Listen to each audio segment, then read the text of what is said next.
کسی گاؤں میں ایک بہادر لڑکا رہتا تھا۔ اس کا باپ ایک زمیندار تھا۔ اس کی بہت سی زمینیں تھیں۔ اس لڑکے کا نام علیم تھا۔ علیم بہت رحم دل تھا۔ گاؤں کے سارے لوگ علیم کی عزت کرتے تھے۔ اس کی رحم دلی اور ہمدردی کی وجہ سے لوگ اسے کنگ کہتے تھے۔ علیم غریبوں کی خدمت کر کے بہت خوش ہوتا تھا۔ یہ گاؤں بہت خوشحال تھا۔ گاؤں کے قریب ایک جنگل تھا۔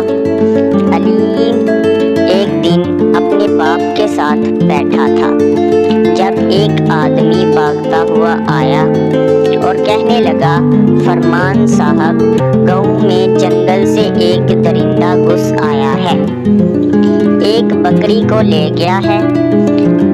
ہر روز کوئی نہ کوئی اس درندے کی شکایت کرتا ہے۔ گاؤں امن کا گہوارہ تھا، لیکن اب بدامنی پھیل چکی تھی۔ زمیندار فرمان علی بہت پریشان ہوا۔ جب کنگ کو پتہ چلا تو اس نے اس وقت گاؤں کے لوگوں کو اکٹھا کیا اور انہیں تسلی دی کہ اب میں جلد ہی اس درندے کا مسئلہ ختم کر دوں گا۔ اس کے بعد علیم نے اپنے ساتھ کچھ سامان لیا اور گھر سے باہر آ گیا۔ جس راستے سے درندہ گزر کر گاؤں جاتا تھا، علیم نے بھی اسی راستے پر ڈیرا جما لیا۔ اگلی شام جب لوگ اپنے اپنے گھروں میں تھے، اسی وقت علیم کو سایہ حرکت کرتا ہوا نظر آیا۔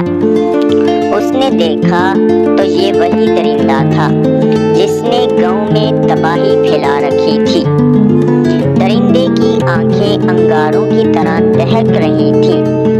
علیم نے اپنا تیر کمان سنبھالا، نشانہ لے کر بے ہوشی کی دوا والا تیر چھوڑا۔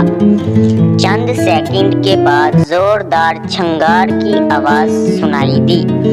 درندہ چند قدم چل کر لڑکھڑا کر بے ہوش ہو کر گر گیا۔ علیم نے خوشی سے نعرہ لگایا۔ گاؤں کے لوگ بھی چھنگار کی آواز سن کر گھروں سے نکل آئے۔ جب انہوں نے درندے کو بے ہوش دیکھا تو بہت خوش ہوئے اور اسے فوراً ایک پنجرے میں بند کر دیا، اور اس کے ساتھ ہی وائلڈ لائف والے لوگوں کو پیغام بھیجا کہ انہوں نے ایک درندہ پکڑا ہے جسے آ کر وہ لے جائیں۔ وائلڈ لائف والوں کی ٹیم فوراً گاؤں پہنچی اور اس درندے کو اپنی گاڑی والے پنجرے میں ڈال دیا۔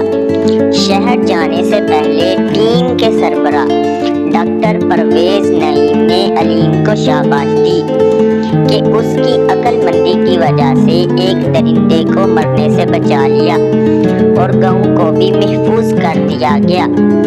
گاؤں والے ڈاکٹر پرویز کی باتیں سن کر بہت متاثر ہوئے اور ان کے دل میں علیم کی عزت اور بھی بڑھ گئی، اور لوگ اس کی بہادری اور عقل مندی کے چرچے کرنے لگے۔